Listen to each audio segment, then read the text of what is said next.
these crimes, unsolved rapes, unsolved murders.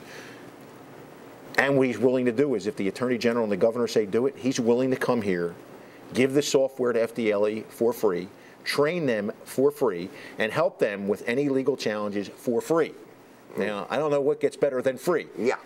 And we could be up and running with this in 6 months. And imagine if you were, a family member was a victim of a stranger rape. And what most people don't realize is 77% of the rapes in this country aren't stranger rapes. Somehow the victim is somehow acquainted to that person. It's that remaining 23% that are your serial killers and your serial rapists. That's what needs to be targeted. And that's what we want to go after. Same thing if, God forbid, you had a relative that was murdered and there was DNA there, wouldn't you want every avenue exhausted with modern science?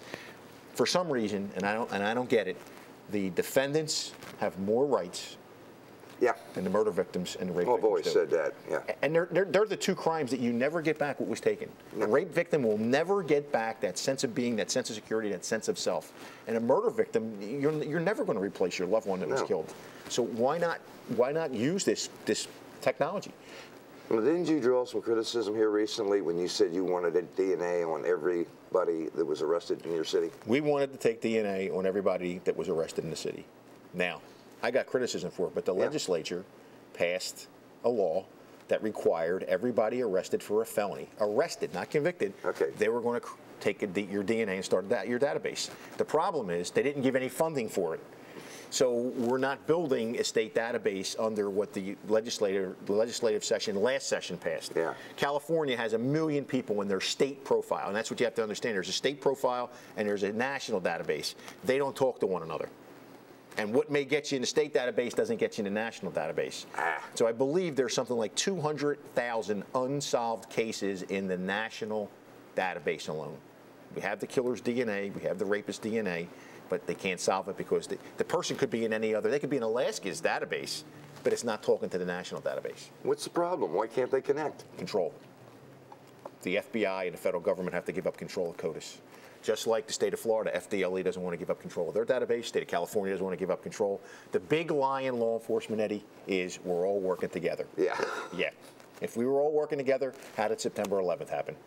Oh my God. Well, I know you see your FBI or your CIA, and they're all, this is my baby. It's my baby. We don't want to let anything. The big picture is catch the bad guy. That's what the big picture is. There's plenty of time to argue about the glory later on, but get the bad guy off the street. Exactly. Then we'll worry about all the other stuff. All right. I have something near and dear to my heart that you were approached on, and you nixed. Bike Week Parade. That was, before you came to town, a major, major event in this town. It was really something that people, the community, looked forward to, and it was a big parade. Can you tell me why you wouldn't support us starting that up again?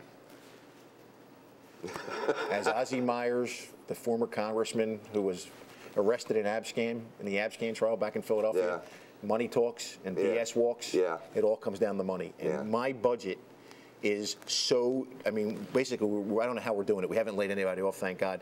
I have zero money to do anything. And an event that comes in, where do I get the money to put it out? I know it's a great event. A lot of people said it's a great event. The powers above me, if they say do it, hey, it'll get done. But when I sit down and say, okay, how do I staff this with the manpower? How much more money is this going to cost me to do this with the road closures and everything that needs to go on? And unfortunately, that's where I have to look at it. And special events are great. Special events are what identify Daytona Beach, but I'm a neighborhood kind of guy.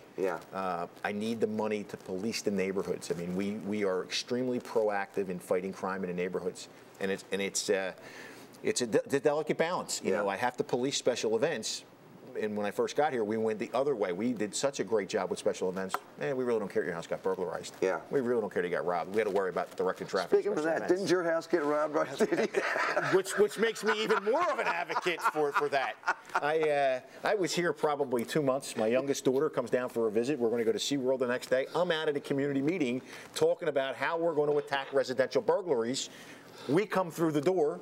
And I said to my daughter, why'd you leave the garage door open, babe? Snakes will get in and everything else. I didn't leave the garage door open. And I didn't take the TV and the VCR and the stereo or leave that back door open. So, welcome to Daytona Beach. The police chief to the house got burglarized. They got to... Talk about learning firsthand what they were talking about at the community meeting. There's nothing like experience. Did you ever catch the guy? They never caught the guy. As a matter of fact, to show you what kind of police chief I am, the detective that was assigned, I promoted him to sergeant to get him out of the detective division because clearly he wasn't detecting anything. That's too funny. Unbelievable. Well, a lot of you folks weren't here for last week's show, so we're going to cover a couple of things that we covered last week. And let's go back to the cameras on the intersections. I was listening to Chief Barker the other day on the radio, and he said they have, on the right-hand turns, they have a 12-mile-an-hour roll. That seems pretty fast for me to go around a corner in a red light. I mean, on a bike, I may come down slow enough to let my feet hit the ground and then go, but a 12-mile roll around on a corner, I don't know. How's the city of Daytona feel about that? We use the same company as Holly Hill, and based on national studies, 12 miles an hour. Now, keep in mind what the law is. The law says come to a stop. Come to a complete stop, and then go. Right. So, and there are some cities that do that in Central Florida that say, nope, the law says this, and we're not cutting anybody some slack. We're saying and agreeing with the company from their traffic study to give some people some slack because 4 o'clock in the morning, you're coming up to the red light, you're going to work. Yeah. Come on, you're going to go through. What we look at is, if you're 12 and under, and there's a car coming or there's a pedestrian coming, then you're going to get a ticket. Yeah.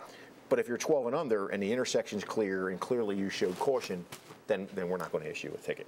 That's what we look at. We're not. The goal of the program, from my perspective, is not to hammer people. It's not to go out and cite everybody for everything under the sun. What it is to get compliance.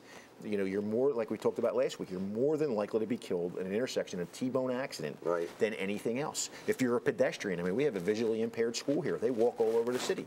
You know, they have a hard time getting across the intersection. And if you've ever done it, if you ever get a chance, next time we do their walk with them, go out there and blindfold yourself and try to walk across the intersection in the time allotted. Yeah.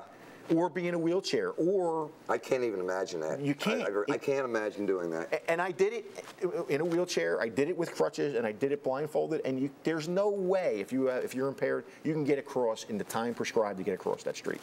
And you and I know, with the windows up and the radio blasting, somebody in a hurry, shoom, they're coming right through and they're taking you out. I don't think there's any other police chief in this county that is as hands-on as you are. I certainly don't see any other police chiefs riding around on bicycles through their city every day, which you do. I'm saving on gas. $4 a gallon. I got to cut my budget somewhere.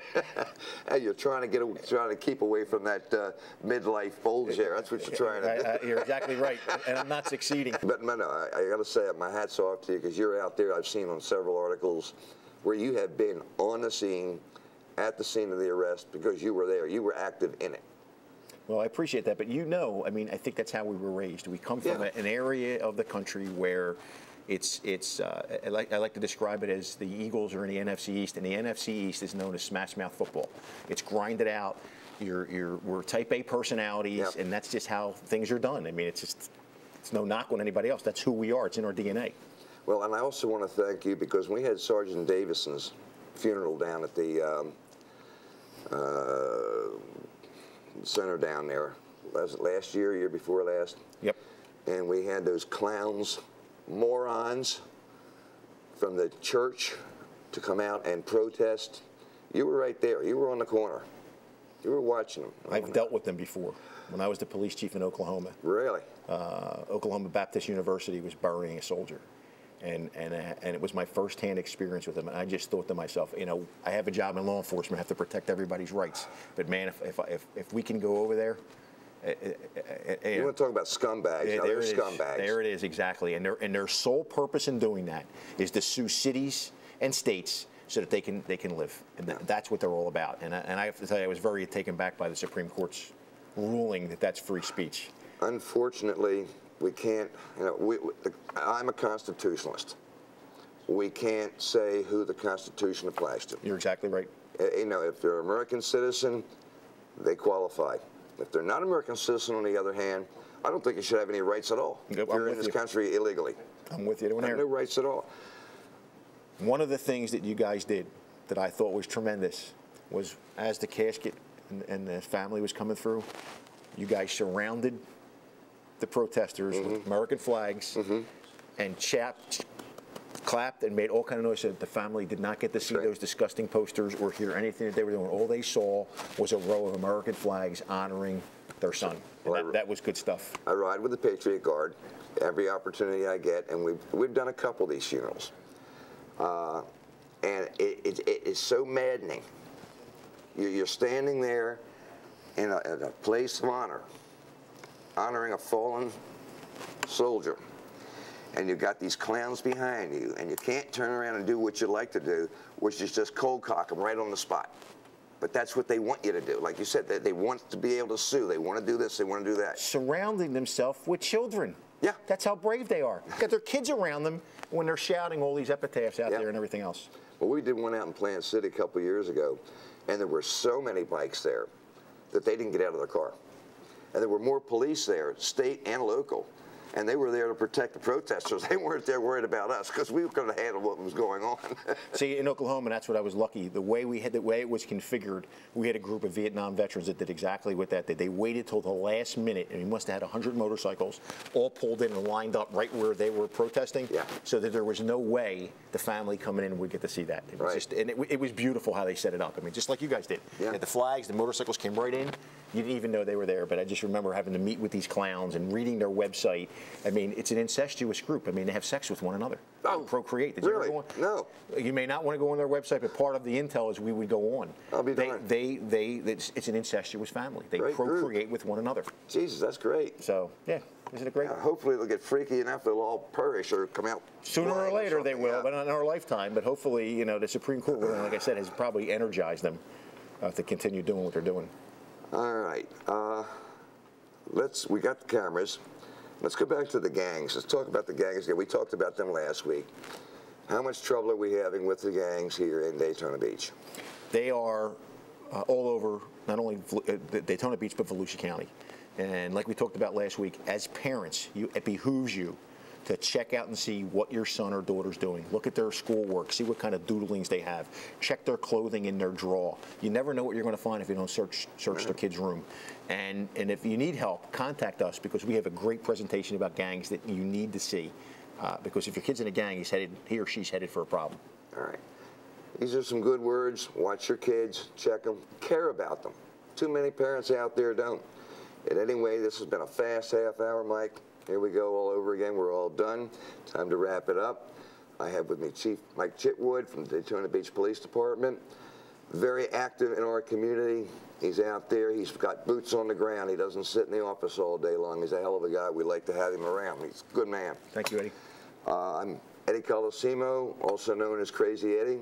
You're watching Volusia County Issues.